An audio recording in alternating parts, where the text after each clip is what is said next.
Our contemporary understanding of social capital is largely derived from Putnam, Coleman, and Bourdieu. Though there are significant differences between how these theorists defined and developed the theory of social capital, they broadly agree it refers to the resources that you can access via your social networks. Your social networks are your friends, family, colleagues, and contacts. Within this engagement with your social networks, there are social norms, expected behaviors, and reciprocity. It is also agreed that social capital can generate or enhance positive outcomes. Several studies suggest that social capital results in higher rates of economic growth, better health, and higher educational levels. It is important to point out that the positive impact of one social network was known many, many decades before we created this term social capital. So why do we need this term social capital? This term helps us appreciate that our engagement with our social network is akin to a form of capital. We can grow our network like capital, invest heavily in our networks like capital, and exchange and barter resources within our network like capital. The relationship between social capital and higher education is generally understood as twofold. First, social capital is a means to obtain a good grade at university. At every step of your educational journey, your social capital is likely to play a crucial role. You can use your social capital to find the best ways to navigate through your time at university. This is because you have at your disposal the experience of others.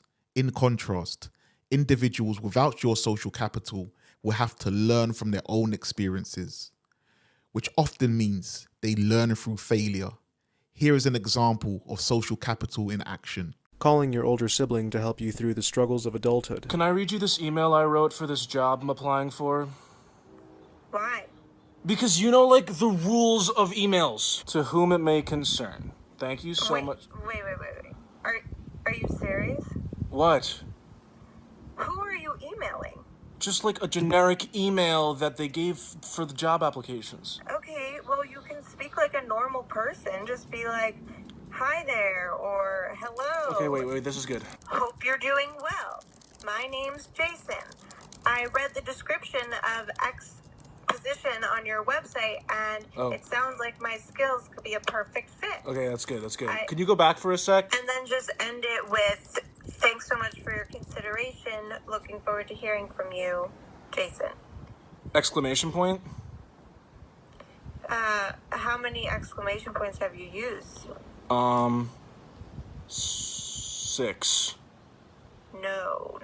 No? You can use 2 maximum. You could use 1 at the beginning and 1 at the end. They should really offer courses on this kind of stuff. In this clip, we saw the benefit of drawing from your social capital. In theory, anyone can just look up this information on the internet, but it is far more beneficial to have a dialogue with a human who knows you and knows your situation best, so that the information that you are given is contextual, malleable, and more relevant. Much of the nuance is lost with an internet search. Also, dialogue is multi-layered. Just by his off-the-cuff disclosure, his sister was quickly able to detect that he had made an error due to his overuse of exclamation points. You may say that this example is just an email. It is not just an email. An email is a gateway to accumulate more social capital, more resources, more opportunities. An email is an investment in your social capital. And a response to an email is often influenced by the tone and content of your initial email. For example, I'm a human being, and I'm far more likely to respond positively to an email stating, "Dear Dr. Arthur, I understand that you have limited time, but it would be so helpful if you can review this essay plan. My essay plan was developed from your lecture on week 5. Alternatively, I may not respond as positively to an email that reads, "Hi Ryan, please read my essay and provide comments to it before the deadline." The example of social capital I've shown you relates to you reaching out to your network, but on occasion, your network reaches out to you. Even when you dismiss or ignore their advances, it will find ways to put you on the right track. Dr. Paul Campbell explores this example. So if, for example, I had a child and they went to university, it would go something like this. So they went to university, first week, they've had their freshers, second week, they phoned me up eventually, and it's my daughter, and she said, "Hi, Dad," and I'm like, "How are you getting on?" She says, "Great." I'm like, "Okay, so what have you thought about your assessments?" "Oh, no, that's not till we don't have to do that till week 10, week 12. And I'm like, "Okay, well, how about you just have a look at the questions for me, and then when you come home in reading week, we'll go over them and we'll start." And she'll be like, no, Dad, look, it's 15,000 words. I can do that in the night before. No, well, actually, let's go through it together, okay? And then eventually she'll kind of learn that my voice will be internalised and she'll learn. But that's because I've been to university. When I went to university, I didn't have that voice. So, this helped them guard against their own commonsensical understandings of assessment, which they were more likely to have, and also they couldn't draw on those class resources to challenge them. We have talked about you reaching out to your network and your network reaching out to you, but sometimes your social capital's impact on you is not so dramatic.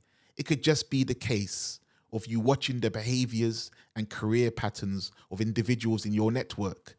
It is tangible to you because you have been in the company of individuals who have achieved great feats. You may not even actively or consciously monitor their activities, but you have internalized and soaked up their activities over a period of time. Second, as you attain these educational qualifications, you will accumulate more and more social capital through you reaching out to individuals and individuals reaching out to you, and you taking up opportunities at university. Eventually, through successes and failures, you will become an important node in your social network. Your role may even be to update your social network. As this happens, think about these words from Toni Morrison. I tell my students, when you get these jobs that you have been so brilliantly trained for, just remember that your real job is that if you are free, you need to free somebody else. If you have some power, then your job is to empower somebody else. This is not just a grab bag candy game. Up until this point, the concept of social capital has been fairly straightforward. But when we start to think about framing social capital, then it becomes contentious. How we choose to frame social capital dictates which path we take to enhance it for our students. We must choose between two paths.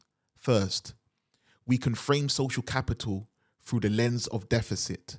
That is to say, students from underrepresented backgrounds have little to no social capital. Students from underrepresented backgrounds are generally students from areas of low higher education participation, low household income, or low socioeconomic status. Black, Asian, and minority ethnic students, mature students, disabled students, and care leavers. As a result of their lack of social capital, these groups tend to struggle at university. So in response, universities promote activities to enhance their social capital. These activities include mentorship programs, pairing students with mentors who can provide guidance, support, and access to professional networks. Extracurricular activities, participation in clubs, sports teams, and other extracurricular activities can foster teamwork and peer relationships. Internships and apprenticeships, providing opportunities for students to gain real-world experience and connect with professionals in their field of interest. Peer tutoring and study groups, creating spaces for students to collaborate academically can strengthen bonds and promote mutual support. Networking events, organizing events where students can meet alumni, industry professionals, and community leaders. Leadership development, offering leadership training and opportunities for students to lead projects or groups. The second type of framing is that we believe that students from underrepresented backgrounds often have profound bonding social capital, friends and family who believe in them, support them,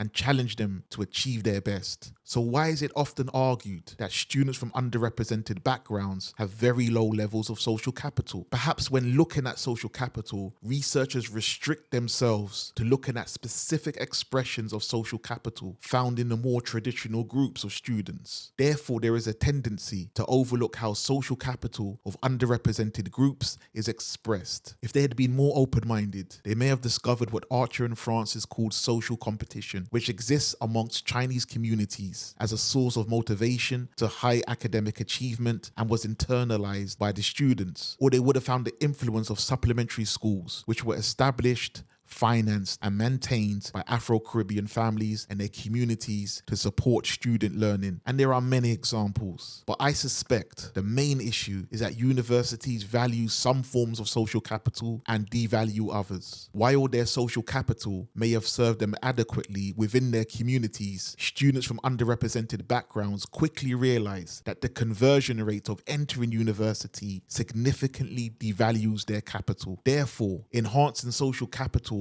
attempts to add value to their devalued social capital, such as service learning projects. These projects promote service learning opportunities that connect students with local communities, enhancing their sense of belonging and purpose. Representation in curriculum. Ensure that the curriculum includes contributions from a diverse range of scholarship and addresses issues pertinent to underrepresented communities. Career fairs and networking events. Organize events specifically aimed at connecting students with industry professionals who come from underrepresented backgrounds. Alumni networks. Strengthen alumni networks to provide students with access to successful graduates from underrepresented backgrounds. Thank you for listening.